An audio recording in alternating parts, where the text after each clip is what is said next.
Although crossovers and SUVs have undoubtedly outstripped sedans in terms of overall popularity, there are still a few irrefutable arguments in favor of the good old-fashioned car.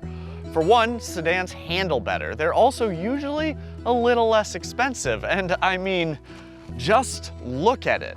Are you gonna tell me that a crossover or an SUV is better looking than this? Because this is the 2023 Infiniti Q50, and in my opinion, it's one of the best looking sedans on sale today. But in a market that's increasingly SUV obsessed, are good looks enough to win valuable shoppers?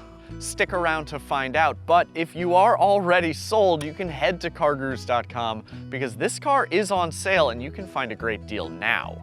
It's amazing when you realize that this design is 10 years old. Originally launched for the 2014 model year, the Q50 replaced the incredibly successful Infiniti G line, which routinely sold north of 50,000 units throughout the late aughts and up to nearly 90,000 in 2009. When a vehicle, particularly a luxury sedan, seeing that sort of sales volume comes up for a redesign, you have to nail it. And sure enough, Infiniti nailed it. The Q50 looked great in 2014 and it looks great in 2023. These rises along the hood emphasize the car's wide and low stance, but its grille, which looks downright cautious by today's oversized design standards, that keeps the styling artfully restrained. The stack of lights from these little fogs down here to the LED headlights up top look lovely, and this lip spoiler down below makes every Q50 look sporty. Down the side, Infiniti has shaped the body panels with these smooth character lines, and honestly, it evokes more modern Mazda design than it does Mercedes, and that's a good thing. Our test car is fitted with 19-inch wheels and Dunlop 245/40 R19 tires. Even though I would never say no to a little extra sidewall, I can't deny that these tires, they also look terrific. Admittedly, things get a little soft at the rear. The lines that flow nicely over the front and profile sort of terminate in more bubbled styling back here. The taillights are uninspired, and the badging, well, maybe it's just me, but it looks a little too much like the lettering found on some Nissan models. Whatever though, that's just a problem for the folks behind you.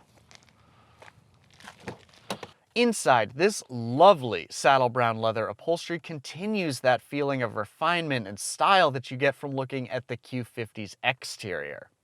It's good quality and the seats are firm and supportive while still being comfortable. The Q50 doesn't offer a ton of cargo space, 13.5 cubic feet in the trunk, but it's got a slightly bigger trunk than the Audi A4 and the BMW 3 Series, and its back seat legroom is comparable too. There's also some convenient touches up front. Heated wing mirrors, driver's seat memory settings, dual zone climate control, heated front seats, and a heated steering wheel are all included as standard features. Our sensory trim Q50 even comes with a grape polyphenol filter for the climate control system that is supposed to eliminate bad odors, and I will ask the videographer later if it works.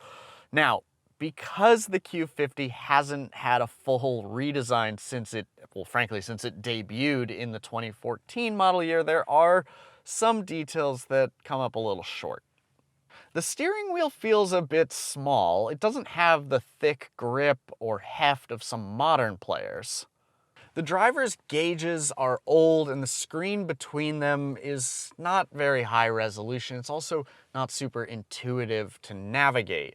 Now, the gear selector feels frankly massive compared to what you find in a modern BMW 3 Series or an Audi A4. It's very tall, and these buttons, these are straight out of 2010. None of that stuff feels modern, but it is all small potatoes compared to the touchscreen situation. Look at the screens in an Audi. Iron Man drives an Audi. Look at the screens in this. Iron Man does not drive this. The Q50's two-screen collab is bizarre, and it's very clear that this lower screen was added after the fact to help the Q50 compete against much more advanced sedans. The top screen's resolution is really lacking, and the lower screen doesn't exactly look cutting edge. Plus, the rotary controller on the center console works for the top screen, but not the bottom screen. So, is it weird? Yes, but it does bring some redeeming qualities. First of which, both of these are touchscreens.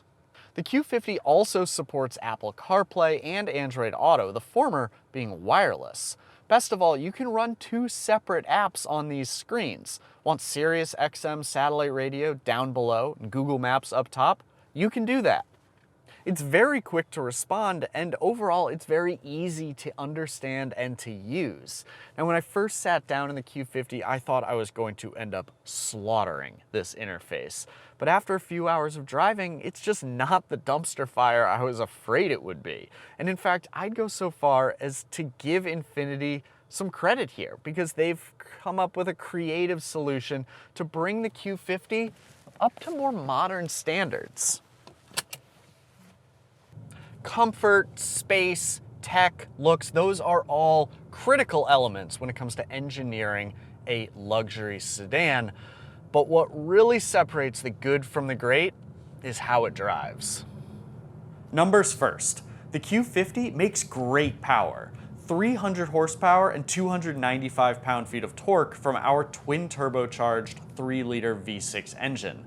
And those numbers explode to 400 horses and 350 pound-feet in the Q50 Red Sport 400. I've driven that car too, and it's genuinely fast, but even without 400 horsepower, the fuel economy in our Q50, well, it hurts a little bit. I mean, 19 mpg in the city, 27 highway, 22 combined is not fun when you're paying for premium fuel. The transmission, a 7-speed automatic, is good. Shifts are relatively quick and impressively smooth, plus you can really feel the transmission fly through those gears when you put the hammer down. Now, compared to some of the other competitors in this segment, the Q50 feels like it's taking kind of a fun throwback approach to speed. It does get a bit hairy when you start to hustle the Q50 through corners. The steering is a little too light, and it doesn't transmit enough of the road feel, and that results in the Q50 feeling uninspiring on back roads like this one, and it makes it feel a little floaty on the highway.